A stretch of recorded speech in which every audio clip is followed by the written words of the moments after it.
Long ago, in the great city of Baghdad, there lived a young man named Sindbad. He was the son of a wealthy merchant and inherited a large fortune. At first, Sindbad lived a life of luxury, spending lavishly on feasts, fine clothes, and friends. But over time, his reckless lifestyle drained his wealth, and he was left with nothing. Saddened and ashamed, Sindbad realized he had wasted the blessings life had given him. But instead of giving in to despair, he decided to rebuild his life. Remembering the tales of brave merchants and their adventures, he sold his remaining possessions and invested in goods. With hope in his heart, he joined a group of traders on a sailing ship, determined to seek fortune across the seas. The ship sailed from the port of Basra, passing through turquoise waters and bustling ports. The crew was made up of merchants from far-off lands, and the journey was filled with tales, laughter, and the smell of spices. For weeks they traveled across vast oceans, stopping at exotic islands and trading goods. One day, they arrived at a mysterious and beautiful island, lush and green, with tall trees and birds singing. The crew decided to take a break. They disembarked with pots and food,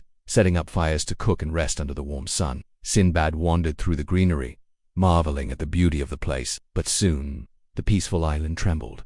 First a faint rumble, then the earth beneath them began to move violently. Trees shook, and fires scattered, the sky filled with cries of fear. To their terror, the sailors discovered the truth. The island was not land at all, but the back of an enormous sea creature, a giant sleeping sea monster that had risen to the surface after centuries in the deep. Startled by the fire and movement, the creature awakened, tossing and turning in rage. The ground cracked, flames and cooking pots flew into the sea. The sailors rushed to the ship screaming for their lives, but in the chaos, Sindbad couldn't make it back in time. The monster gave one last mighty twist and dove back into the ocean. Sindbad was hurled into the raging waters, swallowed by crashing waves. Fighting for his life, Sindbad clung to a piece of broken wood, a plank from the ship's supplies. Exhausted, wet, and barely conscious, he floated across the waves for hours, maybe days. Just when he was about to give up, he saw land on the horizon, a small, peaceful island bathed in sunlight. He dragged himself to the shore, half drowned but alive. On this new island, Sindbad was found by guards of the kingdom of Rohat,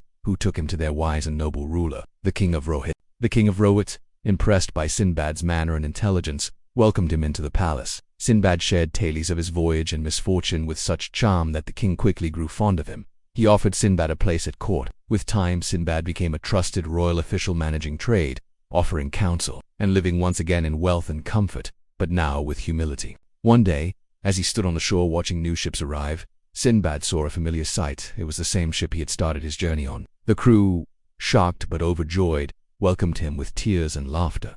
They had thought him dead. The king of Rohat, though sad to see him go, gave Sindbad gifts of jewels, fine silks, and gold, bidding him farewell as a friend and honored guest. Sindbad returned to Baghdad not just richer in gold, but richer in wisdom. He gave to the poor, thanked God for his survival, and vowed to live with gratitude and purpose. If you want to see Sindbad's more voyages on epic tale of wonder, danger, and personal growth, please subscribe our channel.